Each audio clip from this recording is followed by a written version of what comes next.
Shabir, a special episode with just people's questions. Yeah. So here's a question from a viewer. As a Sunni Muslim, I've always learned that Sunnis have 4 branches: Hanafi, Hanbali, Shafi, and Maliki. Where does Wahhabism and Salafism come from? And are they actually part of Sunni Islam or recognized by the Hanafi, Hanbali, Shafi, Maliki school to be part of Sunni Islam? What is the aqidah of Wahhabism and Salafism? Now, how do Muslims generally try to follow the Salaf? Well, the questioner mentioned the 4 schools of Islamic jurisprudence, and those 4 schools go back, the eponyms of those 4 schools were persons who lived in the 2nd century of Islam. So Abu Hanifa, Malik, Shafi, and Ahmad bin Hanbal.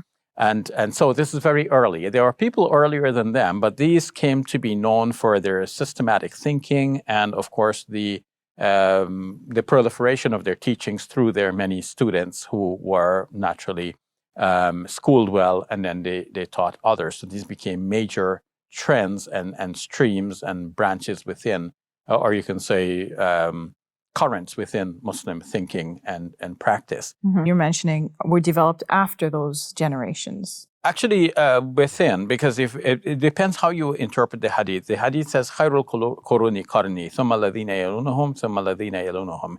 The best of generations is my generation, and then that which follows them, and then that which follows them. Now, qarn in Arabic could mean broadly 100 years, or it could mean a generation, like the lifespan of a people.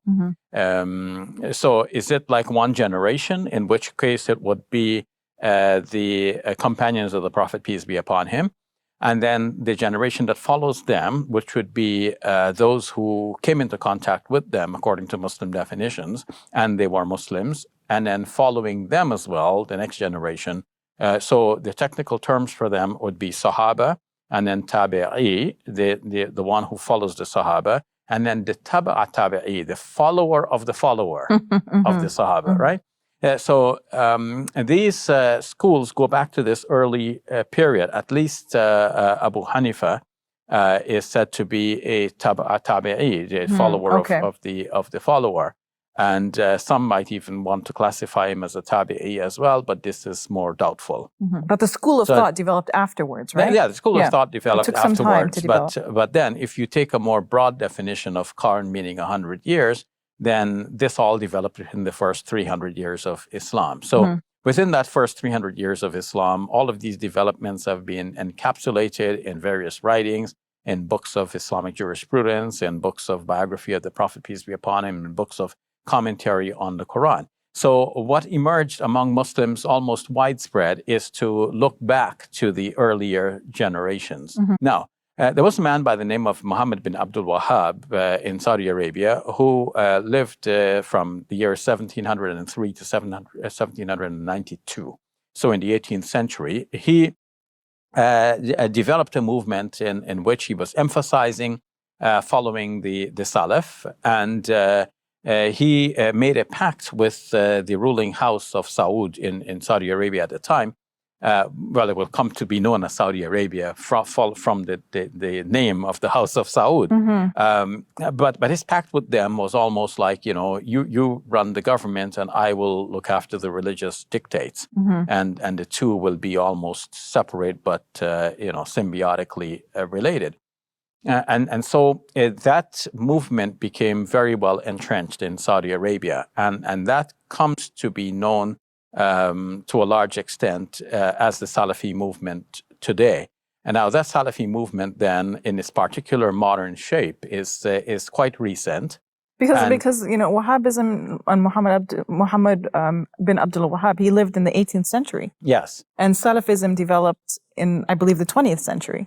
So that's quite a leap as a movement, Yes, and part of the reason for that is that the establishment of the University of Medina, in which the students were being schooled from all around the globe, and they were schooled in that particular ideology of Muhammad ibn Abdul Wahhab and other thinkers besides him as well. As I said, Salafi, the idea of following the Salaf, this is widespread among Muslims. But it received a particular emphasis under the teachings of Muhammad ibn Abdul Wahhab and others like him.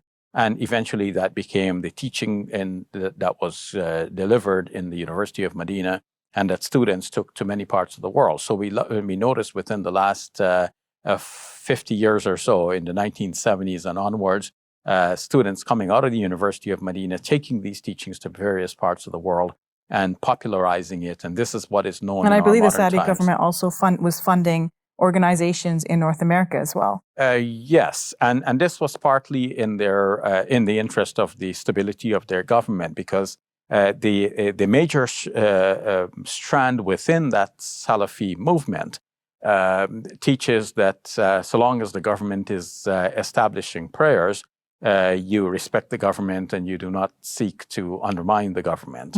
And if you need to have any advice for them, you advise them privately, but there should be no public criticism of the government. So this was well suited to the interests of that government. So naturally, they funded this kind of movement, but within that movement. So the students who came back from the University of Medina in the 1970s and later, they went around to the various mosques. They saw what people were doing, and they started to identify, okay, this is new, that's new, that's new. This is all to go away. You can talk about, like, what are the defining features of Salafism in terms of its thinking and ideology?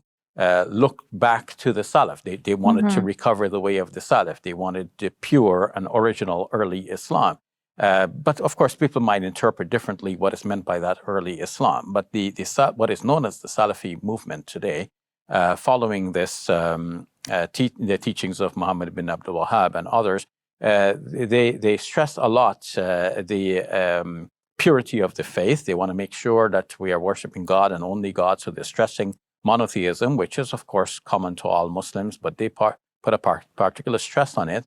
And so they are thoroughly against the veneration of saints, and by extension, creating like mausoleums and places where the saints might be remembered and venerated. Their movement was marked with the demolition of many sites that other Muslims considered to be sacred. So a lot of Muslims had a harsh reaction to this and reacted with scorn to this whole movement.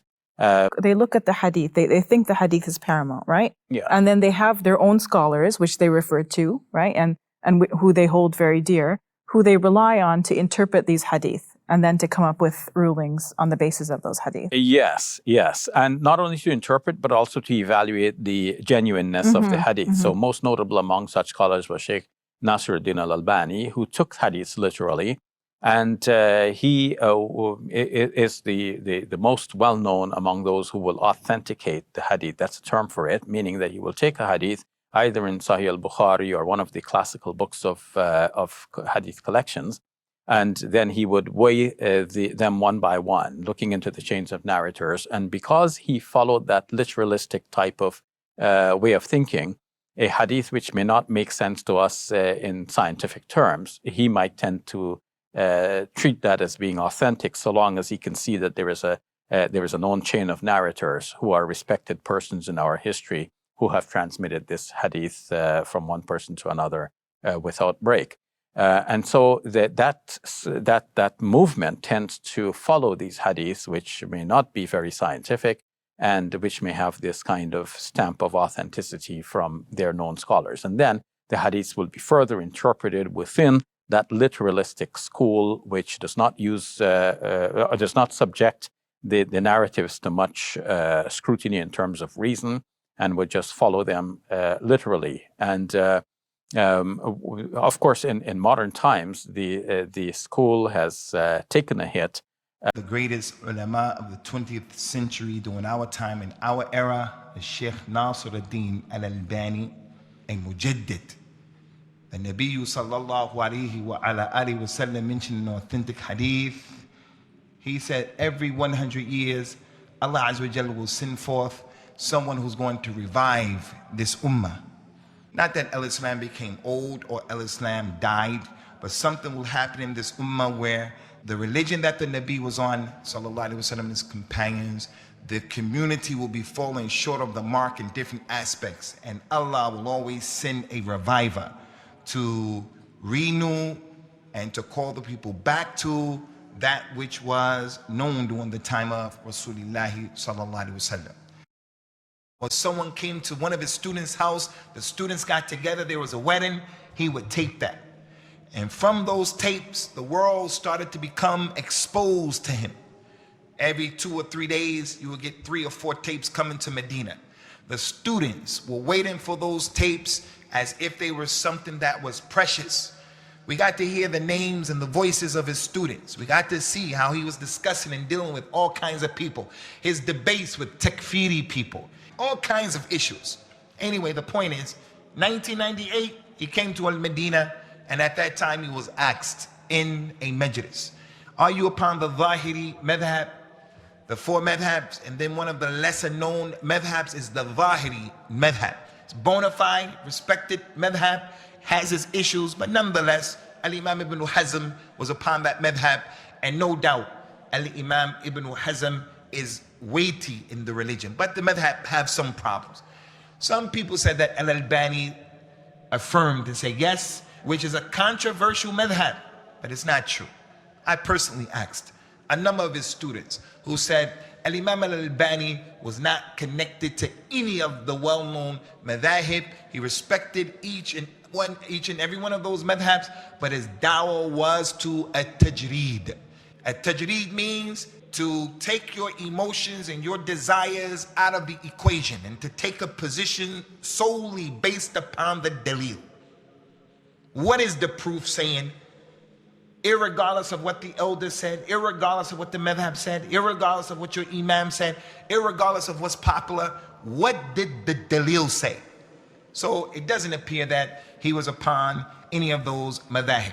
Many other things can be mentioned, Ikhwani, concerning the life of Al-Imam Al-Albani in that regard. I just want to mention very quickly before we give you a glimpse into the Salafiyya of Al-Imam Al-Albani.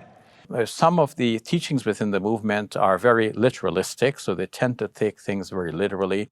Whether it's a report in a hadith that the Prophet, peace be upon him, said or did something, they would try to follow that as a practice literally and assiduously. In terms of verses of the Quran speaking about God, they would take the verses, they tend to take them fairly literally. So, for example, if a verse of the Quran mentions the hand of God, some Muslims would have said in history, and they did say, that this does not literally mean a hand of God, it's referring to power. And if it's where the Quran says that God ascends the throne, we wouldn't think of that as, the way a human being goes and rides on a saddle or something like this. But some of the interpreters that are followed within that Salafi movement took these things literally and thought of God as, having literally something like a human body and sitting on a throne like a human king might sit on a throne and something like this. But some others are careful to point out that we should affirm the literal